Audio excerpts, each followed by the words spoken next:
Donc on a vu effectivement que grâce à ces outils digitaux, un des intérêts, c'est d'anticiper, on vient de le voir avant d'agir.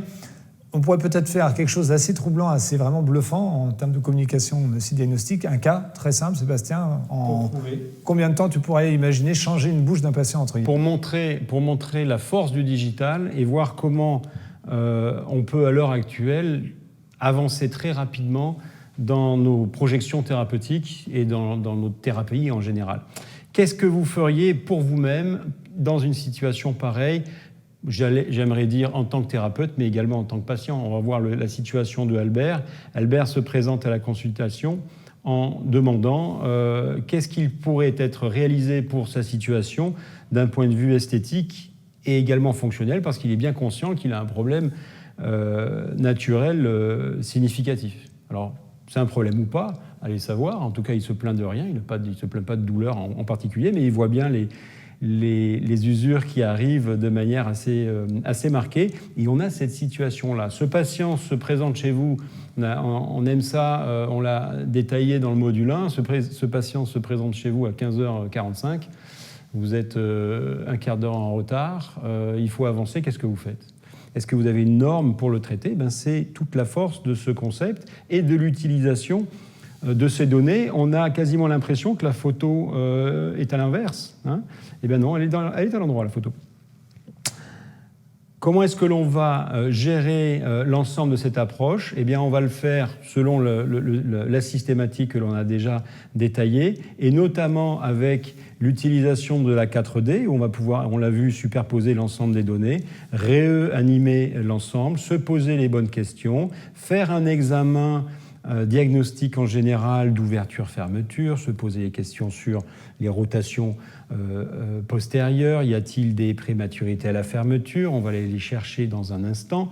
Toujours est-il que l'on va pouvoir porter notre examen, bien évidemment, et c'est comme si on rentrait dans la bouche de notre patient pour aller découvrir son mode de fonctionnement. C'est un côté très, très intime en général. Issu de cela, on va chercher par exemple les excursions. Comment est-ce qu'il fait quand il grince des dents, ce monsieur ? Quand il glisse devant, à droite, à gauche, quand il fait ses excursions, bon, il est en dérapage à l'envers, il est en dérapage arrière, il se débrouille quand même depuis très longtemps pour fonctionner.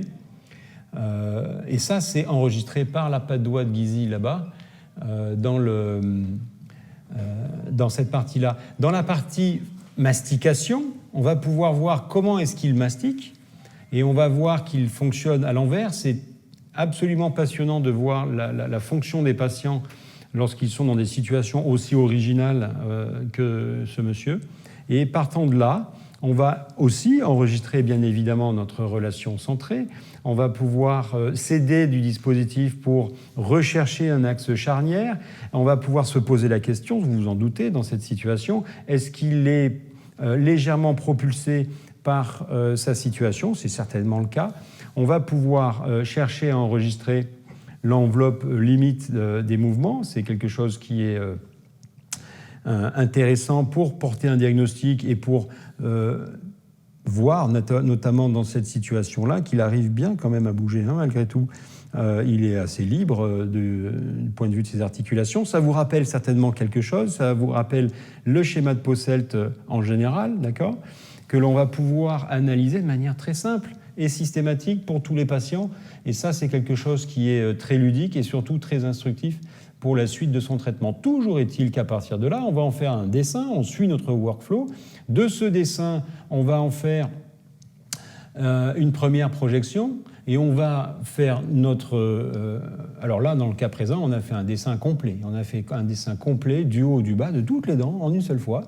Et on va tout changer en 10 minutes. On va changer tous ses rapports, toute son occlusion, toutes ses dents en 10 minutes pour voir qu'est-ce que ça peut donner et pour tester notre diagnostic. C'est ça la force du numérique et la force de cette philosophie de travail. On a maintenant les outils pour le faire de manière simple, reproductible, à la portée de tous.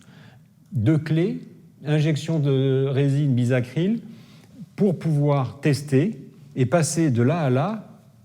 En 10 minutes, on l'a vu. On fait notre session qui est détaillée dans la partie, dans le module D, dans le module 2. On veut voir le patient fermé sur ses mock-ups et se rendre compte qu'instantanément, il va tomber juste partout dans cette situation où, évidemment, la dimension verticale a été augmentée de manière significative, bien sûr. C'est un mock-up de test. Eh bien, on arrive à transformer une occlusion, à la rendre fonctionnelle, à valider de manière très simple notre projet thérapeutique de manière très rapide. Bien sûr que nous emballons tout cela dans un joli fichier vidéo pour pouvoir le donner au patient et que lui puisse le partager avec son entourage, le conserver, savoir identifier. Et bien évidemment, on a décidé de garder le diastème central qui le caractérise, voir comment il ressent sa mandibule. Eh bien ça, c'est quelque chose qui est très spécifique, très particulier au numérique, pouvoir passer de là à là en 10 minutes. Vous imaginez que si vous pouvez le faire dans cette situation, eh bien vous allez pouvoir le faire dans tout type de situation.